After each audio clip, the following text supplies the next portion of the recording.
হাঁস আঁকা যে এত সহজ এই ভিডিওটি না দেখলে আপনি বুঝতে পারবেন না। আপনি যদি হাঁস আঁকতে না পারেন তাহলে এই ভিডিওটি দেখুন। এত সহজে হাঁস আঁকা আপনিও আঁকতে পারবেন এই ভিডিওটি দেখলে। তাই না টেনে সম্পূর্ণ ভিডিওটি দেখার অনুরোধ রইল। চলুন শুরু করি। আমরা আজ হাঁস শিখব কয়েকটি ভিউয়ে। বিভিন্ন অ্যাঙ্গেল থেকে হাঁস কেমন দেখতে হয় সেটি শিখব আজ। হাঁস আঁকতে হলে প্রথমে একটা বড় ডিম্ব আকৃতির বৃত্ত দিতে হবে। তারপর মাথা আঁকার জন্য ছোট একটা বৃত্ত দিতে হবে। বড় ডিম্বাকৃতির বৃত্ত থেকে একটু দূরে দিতে হবে ছোট ডিম্বাকৃতির বৃত্ত। কারণ হাঁসের গলাটি অনেক লম্বা হয়। প্রথমে আমরা খুব সহজে একটি ঠোঁট আঁকাবো। হাঁসের ঠোঁট একটু চওড়া হয়, সেইভাবে আমরা চওড়া আকৃতির একটি ঠোঁট আর্ট করলাম। দেখুন কত সহজে আমরা ঠোঁটটি আর্ট করেছি। তারপর ঠোঁটের থেকে মাথার গঠন দেখুন কেমন হয়। মাথা থেকে বডির সাথে কিভাবে আমি মিলাই দিচ্ছি দেখুন, খুব সহজে গলাটা বেশ মোটা হবে। তারপর দেখুন কত সহজে আমি একটি চোখ দিয়েছি। দুইটা বৃত্ত দিয়ে চোখ এঁকেছি, ছোট্ট ছোট্ট দুইটা বৃত্ত। তারপর হাঁসের বুকের দিকে কিছু পশম দিয়েছি এবং খুব সহজ করে ডানা দিয়েছি হাঁসের। তারপর দেখুন একটু মোটা মোটা করে দুটি পা দিচ্ছি খুব সহজে। হাঁসের পা ত্রিভুজের মতন, তিনটা আঙ্গুল থাকে সামনের দিকে, তিনটা আঙ্গুলই।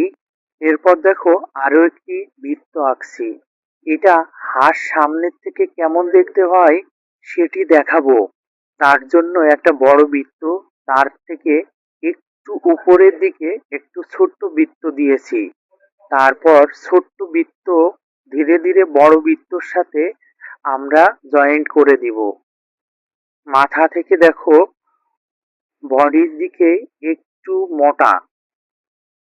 এক কথায় দুইটা বৃত্তকে জয়েন্ট করতে হবে। দেখো সামনের দিক থেকে বডিটা কত সুন্দর দেখায় এবং গলাটিও খুব সুন্দর করে আঁকছি। তারপর আমরা একটি চোখ দিয়েছি। এরপর হাঁসের ঠোঁট দিব। হাঁসটি একটু বাঁকা মাথা করে তাকিয়ে আছে অন্যদিকে, বডিটা সামনের দিক থেকে আমরা দেখতেছি, কিন্তু হাঁসের মুখটি আমরা সাইড থেকে দেখতেছি। দেখো কত সহজে আমরা মাথাটি আঁকছি। আর যারা নতুন তারা অবশ্যই আমাকে ফলো করো। সবার কাছে অনুরোধ, এখনই একটা লাইক করো, ভিডিওটি সেভ করে রাখো, অনেক কাজে আসবে। আর সুন্দর একটি মন্তব্য করবে। সামনের দিক থেকে বডি দিয়েছি আর পিছনে হালকা লেজ দেখা যাচ্ছে, আর সামনে দুইটি পা দিয়েছি দেখো ত্রিভুজ আকৃতির। প্রথম হাঁসটি যেমন বৃত্ত দিয়ে আঁকছি, প্রথম হাঁসটি যেমন ডিম্বাকৃতির বৃত্ত দিয়ে আঁকছি, এই হাঁসটিও আমরা ডিম্বাকৃতির বৃত্ত দিয়ে আঁকবো। কিন্তু এই হাঁসটি উড়তেছে, আমরা সুন্দর করে ডানা দিব। তার আগে মাথার ছোট্ট বৃত্তটি ডিম্বাকৃতির বৃত্তর সাথে মিলাচ্ছি, বড় ডিম্বাকৃতির বৃত্তর সাথে। তারপর দেখো কত সহজে লেজ দিয়েছি। তারপর দেখো একটা লম্বা দাগ দিয়ে আমরা হালকা ঢেউ আকৃতির আরো একটি দাগ দিয়ে আমরা কিভাবে পাখা আঁকতেছি, সরি ডানা আঁকতেছি। ডানাটা দেখো কতটা সহজ। তারপর প্রথম লাইনে ছোট্ট ছোট্ট করে সারিবদ্ধভাবে পালক দিব, তার উপরের লাইনে আর একটু বড় হবে, তার উপরের লাইনে আরো বড় বড় পালক দিব। দেখো কত সহজে আমরা ডানাটা আঁকছি। তারপর লেজটি আর্ট করছি। তারপর আমরা গলা এবং মুখটা আর্ট করব, মানে হাঁসের মাথা আর্ট করব। দেখো প্রথমে একটা চোখ দিয়েছি, তারপর হালকা শেডিং করে নিচ্ছি। তারপর দেখো কত সহজে আমরা ঠোঁট আর্ট করতেছি, খুবই সহজ নিয়মে ঠোঁট আর্ট করতেছি। দেখো এইভাবে করতে হবে আমাদের। দেখো খুব সহজে আমরা মাথাটা আর্ট করতেছি কিভাবে, এটা ভালোভাবে দেখে নাও, তাহলে আঁকতে তোমার অনেক সহজ হয়ে যাবে। তারপর নিচের দিকে হালকা একটু শেডিং করে নিচ্ছি। তারপর একটা পা দিব। দেখো, খুব সহজে আমরা পা দিব। কিছু পালক দিয়েছি পায়ের গুঁড়িতে। তারপর শেষের দিকে দেখো, দুইটা লম্বা লাইন টেনে আমরা একটু মোটা করে পা দিব। দেখো, এই যে সামনে দুইটা পা, কত সহজে পাটা দিয়েছি।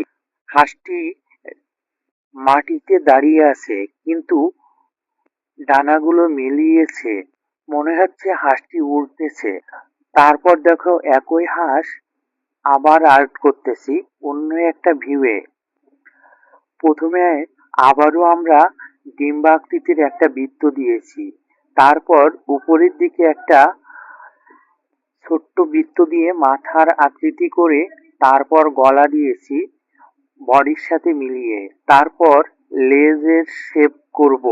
খুব সহজে আমরা ঠোঁট আর্ট করব। দেখো, হাঁসের ঠোঁট কিন্তু চওড়া হয়।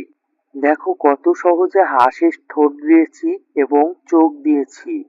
আমি তোমাদের শুধু আঁকার নিয়ম শিখাই, কিন্তু যদি আমার এই নিয়মগুলো ফলো করে আঁকো, তারপর সম্পূর্ণ ডিটেলে দাও, তাহলে পুরো বাস্তবের মতন দেখতে হবে। তোমরা নিয়মগুলো ভালো করে শিখে নিবে। আমি সবসময় তোমাদের পাশে আছি। আমি সবসময় তোমাদের সহজ সহজ করে যে কোনো ছবি আঁকা শেখাবো আমি। তাই তোমাদের কাছে একটাই অনুরোধ, অবশ্যই আমাকে একটু সাপোর্ট করবে। হয়তো লাইক কমেন্ট করতে বেশি সময় লাগবে না তোমাদের, কিন্তু তোমার ওই লাইক কমেন্ট আমার কাছে অনেক মূল্যবান। জীবনে অনেক ভিডিও দেখেছো, অনেক কিছু লাইক কমেন্ট করেছো, আমার এই ভিডিওতে অবশ্যই লাইক কমেন্ট করবে। আর একটা কথা, অবশ্যই তোমাকে চর্চা করতে হবে। শিখতে হলে চর্চা করতেই হবে। আমি মনে করি ছবি আঁকা জন্মগত না, চর্চার ফলেই ছবি আঁকা সম্ভব। কেউ জন্মগতভাবে প্রতিভা নিয়ে জন্ম নেয় না। সৃষ্টিকর্তা আমাদের সবাইকে সমান মেধা দিয়েছে। তুমি চর্চা করলেই পারবে।